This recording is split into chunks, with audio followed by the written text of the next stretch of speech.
नमस्कार, the brilliant study centre से गौरव त्यागी और आपके लिए हमारी थर्ड पार्ट की वीडियो बन रही है जिसमें मेटल एंड नॉन मेटल में हमने आज कवर करा है कि किस तरह से हम ये पहचान सकते हैं कि कौन से मेटल होते हैं और कौन से नॉन मेटल होते हैं। और साथ में हमने ये भी पहचान करी है कि रिएक्शन कौन सी है। तो आज हमारी रिएक्शन है reaction with metal of the solution to the other metal salt, कि अगर हम कोई मेटल सॉल्ट लेते हैं तो उसके साथ अगर मेटल का रिएक्शन कराएंगे तो क्या होगा। तो उसके लिए हमारे पास एक प्रैक्टिकल है, उस प्रैक्टिकल के जरिए आप अपने 5 नंबर पूरे गेन कर सकते हैं 10th क्लास में। तो हमारा जो प्रैक्टिकल है वो है to study the displacement reaction between the iron and the copper sulphate solution. तो इस प्रैक्टिकल में हमने कॉपर सल्फेट सॉल्यूशन लिया है, साथ में एक आयरन की कील ली है। तो जैसा कि हम जानते हैं जो कॉपर सल्फेट सॉल्यूशन होता है उसका कलर होता है ब्लू। ठीक है, आपको याद रखना है कॉपर सल्फेट सॉल्यूशन का कलर कैसा होता है, ब्लू होता है। तो जब हम इसमें कोई आयरन नेल डालते हैं यानी कि लोहे की कील को अगर इसके अंदर डालते हैं तो उसके अंदर रिएक्शन होती है। तो क्या रिएक्शन होती है जरा प्रैक्टिकल से समझते हैं। तो प्रोसीजर क्या है, take the 5 ml copper sulphate solution, ठीक है, जो कि ब्लू कलर का है। एक लेनी है हमें आयरन नेल। तो ऑब्जर्वेशन देखेंगे तो the iron nail is the slowly dissolve. ठीक है, तो जो आपकी आयरन नेल है वो क्या हो जाएगी, इसके अंदर डिसॉल्व हो जाएगी, तो उसका कलर चेंज हो जाएगा। तो जो सिल्वर कलर की हमारी नेल थी वो किस चीज में चेंज हो जाएगी, उस पर कॉपर कलर आ जाएगा, यानी कि वो ब्राउनिश हो जाएगी। कैसी हो जाएगी, वो ब्राउनिश हो जाएगी। क्लियर। तो यानी कि जो सिल्वर कलर है वो ब्राउन में चेंज हो जाएगा और आपका जो कॉपर सल्फेट जो ब्लू कलर में था उसका कलर चेंज होकर हो जाएगा ग्रीन कलर, जो कि इस बात को बताता है कि जो आयरन है उसने डिस्प्लेस कर दिया कॉपर को। तो जो आयरन का फॉर्मूला है वो होता है Fe, कॉपर सल्फेट है उसका फॉर्मूला होता है CuSO4। तो जब आयरन को कॉपर सल्फेट के साथ रिएक्ट करा तो हम ये जानते हैं या आप ये जानते हो कि जो आयरन होता है मोर रिएक्टिव होता है कॉपर से। ठीक है, तो इसलिए कॉपर क्या, जो आयरन है वो क्या कर देगा, वो कॉपर को डिस्प्लेस कर देगा और डिस्प्लेस करने पे क्या बना देगा, आयरन सल्फेट। क्लियर। और कॉपर को क्या कर दिया, इसने सेपरेट कर दिया, जो कि इस बात को प्रूफ देता है कि iron is the more reactive than copper. Okay, तो जब हमने ये प्रैक्टिकल करा तो एक्चुअल हमारा उद्देश्य ये था कि जो मेटल सॉल्ट होता है उसका मेटल के साथ क्या रिएक्शन था। तो मेटल अगर मोर रिएक्टिव है मेटल सॉल्ट से तो वो उसे डिस्प्लेस कर देगा, पर अगर लेस रिएक्टिव है, जैसे हमने यहाँ पे एग्जांपल लिया आयरन सल्फेट को कॉपर के साथ, तो इसमें आयरन के साथ कॉपर ने कोई रिएक्शन नहीं करा। क्यों नहीं करा, क्योंकि आयरन जो है वो ऑलरेडी मोर रिएक्टिव है देन कॉपर, तो यहाँ पे कोई भी रिएक्शन नहीं होगी। ठीक है, तो एग्जाम में क्वेश्चन 1 नंबर कहा जाता है कि अगर आयरन सल्फेट के साथ कॉपर का रिएक्शन करे तो क्या बनेगा, तो आप आंसर में लिखोगे नो रिएक्शन, कोई रिएक्शन नहीं होगी। ठीक है। अच्छा, यहाँ पे हमने एक क्वेश्चन लिया है जो कि 5 नंबर का एग्जाम में आ जाता है कई बार। क्वेश्चन है हमारे पास कि सैंपल ऑफ द 5 मेटल, हमारे पास 5 सैंपल है ABCDE। ठीक है, और take the following the table, यहाँ पे एक टेबल फिल करी गई है, जैसे आयरन सल्फेट है, जिंक सल्फेट है, कॉपर सल्फेट है, मैग्नीशियम सल्फेट है और सिल्वर नाइट्रेट है। अब ये जो 5 एलिमेंट है हमारे पास, जो 5 मेटल है हमारे पास, तो ए में लिखा है displacement displacement displacement, no reaction, और यहाँ पे है डिस्प्लेसमेंट। इसी तरह से आपके सभी ए में कुछ ना कुछ फिल है। अब इससे उठाए गए हैं क्वेश्चन, तो एग्जाम में 4 नंबर का क्वेश्चन आता है। तो क्वेश्चन, पहला क्वेश्चन क्या है, which of the most reactive metal, सबसे ज्यादा मोस्ट रिएक्टिव मेटल इनमें से कौन सा है। तो आप टेबल में देखेंगे कि सबसे ज्यादा डिस्प्लेसमेंट किसमें लिखा है, तो आप देखोगे कि जो मेटल ए है उसमें 1 2 3 और 4 बार डिस्प्लेसमेंट लिखा है और किसी के अंदर भी डिस्प्लेसमेंट नहीं लिखा हुआ इतनी बार। जैसे सेकंड वाले में देखेंगे आप तो 1, ठीक है, और 2 बार डिस्प्लेसमेंट लिखा है। ठीक है, तो यानी कि ये क्या है, लेस रिएक्टिव है। तो मोर रिएक्टिव वो होता है जिसके अंदर ज्यादा रिएक्शंस होती है, ज्यादा डिस्प्लेसमेंट रिएक्शन होगी, वो मोर रिएक्टिव है।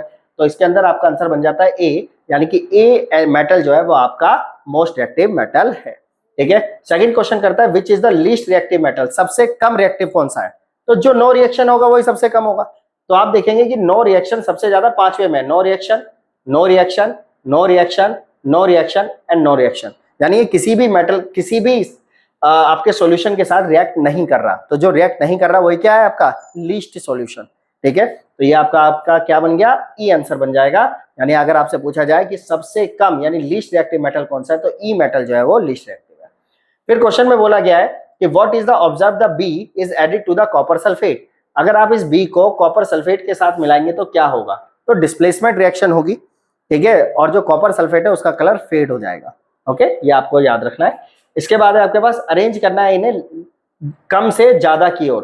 तो सबसे कम कौन सा रिएक्टिव था, ई, उससे ज्यादा कौन सा रिएक्टिव है, डी, उससे ज्यादा कौन सा रिएक्टिव है, सी, उससे ज्यादा कौन सा रिएक्टिव है, बी, और सबसे ज्यादा कौन सा रिएक्टिव है, ए।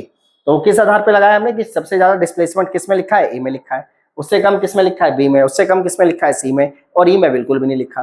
तो इससे हमें पता लग जाता है कि मोर रिएक्टिव कौन सा है और लेस रिएक्टिव कौन सा है। इसके बाद हमने यहाँ पहचान करें कि how do the metal and the non metal react, अगर मेटल और नॉन मेटल रिएक्ट करें तो डॉट स्ट्रक्चर कैसे बनता है। तो सबसे पहले तो ये पहचान करनी होती है कि मेटल की पहचान क्या होती है। तो अगर हमने मान लीजिए सोडियम ले लिया, मैग्नीशियम ले लिया, एल्यूमिनियम ले लिया, पोटेशियम या कैल्शियम ले लिया, तो आपको इनके एटॉमिक नंबर पता होने चाहिए। तो एटॉमिक नंबर सोडियम का कितना है 11, मैग्नीशियम का 12, एल्यूमिनियम का 13, पोटेशियम का 19, कैल्शियम का 20। आपको इसका करना है इलेक्ट्रो कॉन्फ़िगरेशन। क्या करना है? Electro configuration. तो KLMN ये सेल होते हैं। इन सेल में जो K सेल होता है उसमें हमेशा 2 इलेक्ट्रॉन्स आते हैं। इसके अलावा 8 इलेक्ट्रॉन अगले में, उससे बच गए तो उसमें अगले में 8, उससे बच गए तो उसमें अगले में 8। तो जैसे हमने एटॉमिक नंबर सोडियम को अगर तोड़ा तो ये बन जाएगा 2, 8 और 1। क्या बन जाएगा? 2, 8 और 1। तो याद रखना है आपको, अगर आपका लास्ट सेल में 1 आ रहा है, 2 आ रहा है या 3 आ रहा है तो वो मेटल है। पहली पहचान, ठीक है। अगर आपके लास्ट सेल में 1 आ रहा है, 2 आ रहा है या 3 आ रहा है तो वो मेटल है। तो मैग्नीशियम को अगर आप तोड़ोगे तो क्या बन जाएगा? 2, 8, 2, यानी कि मैग्नीशियम क्या हो गया? मेटल हो गया। एल्यूमिनियम क्या है? मेटल है। क्यों? 2, 8, 3, तो लास्ट में क्या आ रहा है? 3 आ रहा है। तो अगर आप इलेक्ट्रॉन कॉन्फ़िगरेशन करते हो, लास्ट में आपके 1, 2, 3 आता है तो आपको पता लग जाएगा कि वो मेटल है। क्लियर? मेटल की प्रॉपर्टी होती है वो इलेक्ट्रॉन को लूज करता है। तो उसके जो लास्ट सेल में जो इलेक्ट्रॉन होते हैं वो उसे लूज करने की प्रॉपर्टी को रखता है। अगर 1 इलेक्ट्रॉन है, 2 इलेक्ट्रॉन है, 3 इलेक्ट्रॉन है तो वो उसे क्या कर देगा? लूज कर देगा। और किसको देगा? वो नॉन मेटल को देगा। ठीक है। तो मैंने यहाँ पोटेशियम का खाली छोड़ा है आपके लिए, तो पोटेशियम का करके देखते हैं। 19 है, 19 में 2 यहाँ आ गए, 19 में से 2 गए, कितने बचे? 17, 17 में से 8 यहाँ आ गए। ठीक है, तो 8, 2, 10 हो गए। ठीक है, 10 में से फिर यहाँ 8 आ गए, 18 हो गए। लास्ट में क्या बचा? 1। ठीक है, तो ये क्या हो गया इसका? Electron configuration. तो लास्ट में कितना है? 1 है। तो अगर ये 1 है तो यानी ये क्या है? मेटल है। ओके, अब बात करते हैं नॉन मेटल की पहचान कैसे करें। तो सेम तरीके से नॉन मेटल की पहचान होती है। फॉर एग्जाम्पल आपने लिया यहाँ पे N लिया, O लिया, ऑक्सीजन, फ्लोरीन, ठीक है, फास्फोरस। तो इनके जो एटॉमिक नंबर है वो हमने यहाँ ले लिए 7, 8, 9, 15, 16। तो सबसे पहले इनका भी इलेक्ट्रो कॉन्फ़िगरेशन करना है। तो इनका जो इलेक्ट्रो कॉन्फ़िगरेशन, इनके लास्ट सेल में जनरली 4 से ऊपर नंबर आएगा, 5 आएगा, 6 आएगा, 7 आएगा। क्यों? क्योंकि इसकी प्रॉपर्टी होती है इलेक्ट्रॉन्स को गेन करने की। तो जो भी इलेक्ट्रॉन गेन करते हैं वो नॉन मेटल होते हैं, जो भी इलेक्ट्रॉन लूज करते हैं वो मेटल होते हैं। सबसे बड़ा डिफरेंस आपका ये है।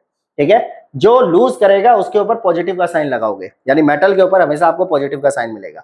और जो गेन कर रहा है उसके ऊपर नेगेटिव का साइन लगाओगे, यानी कि जो नॉन मेटल होगे उस पर आपको नेगेटिव का साइन मिलेगा। अब जैसे इसमें नॉन मेटल है, मैंने कहा ये ऑक्सीजन है, तो ऑक्सीजन नॉन मेटल है, कैसे पता? तो उसका तरीका क्या है? इलेक्ट्रॉन कॉन्फ़िगरेशन करो। पहला आया 2, तो 8 में से 2 गए, बचे 6, तो यानी अगले में 8 तक आ सकता है, यानी कितना आया? 6। तो मैंने बताया अगर 5 आए, 6 आए, 7 आए, 8 आए, ठीक है, 8 नहीं 7 तक आए तो वो क्या है आपका?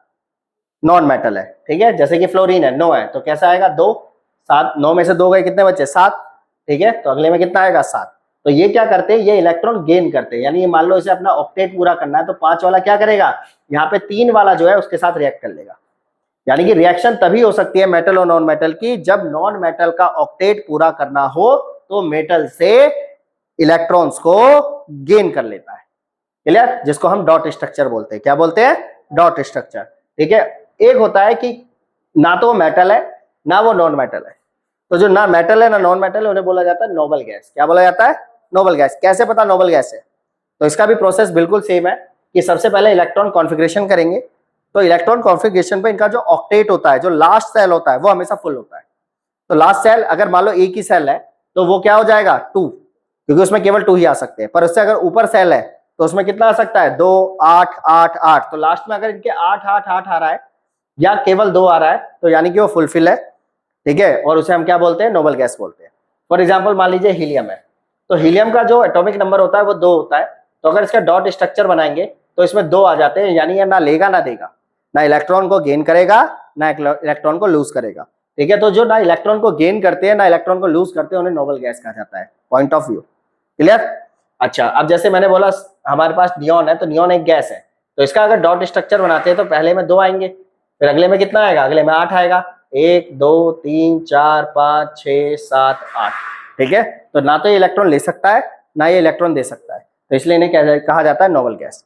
ठीक है, अब हम बात करेंगे मेटल और नॉन मेटल में आपस में रिएक्शन कैसे होती है। तो जो मेटल और नॉन मेटल होते हैं वो इसी आधार पर रिएक्शन करते हैं कि उनका ऑक्टेट फिल करना है। फॉर एग्जाम्पल हमने यहाँ पे लिया है एग्जाम्पल सोडियम का और क्लोरीन का। तो जो सोडियम होता है उसका एटॉमिक नंबर होता है 11, ये रहा। ठीक है, तो सोडियम का जो एटॉमिक नंबर है वो 11 है, हमने उसका कॉन्फ़िगरेशन करा, वो बन गया 2, 8 और 1। फिर हमने लिया क्लोरीन। क्लोरीन का जो एटॉमिक नंबर होता है वो होता है 17। तो अगर हम 17 को तोड़ते हैं तो वो टूटता है 2, 8 और 7 में। ठीक है, तो यानी कि इसे 1 इलेक्ट्रॉन की जरूरत है और हमें दिख रहा है यहाँ पे 1 इलेक्ट्रॉन बच रहा है। इसे ऑक्टेट करने के लिए, यानी कि ये 2 और 8 बनाने के लिए, और इसे 2, 8, 8 बनाने के लिए एक इलेक्ट्रॉन इसे दे दिया जाएगा।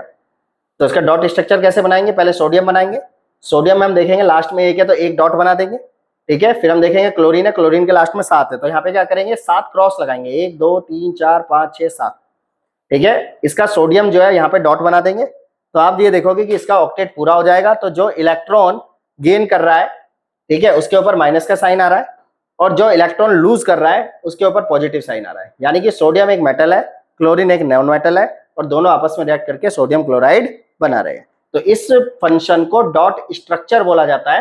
तो इसे नेक्स्ट क्लास में पूरी डिटेल से और पढ़ा जाएगा। नेक्स्ट वीडियो जरूर देखें। धन्यवाद। द ब्रिलियंट स्टडी सेंटर से गौरव।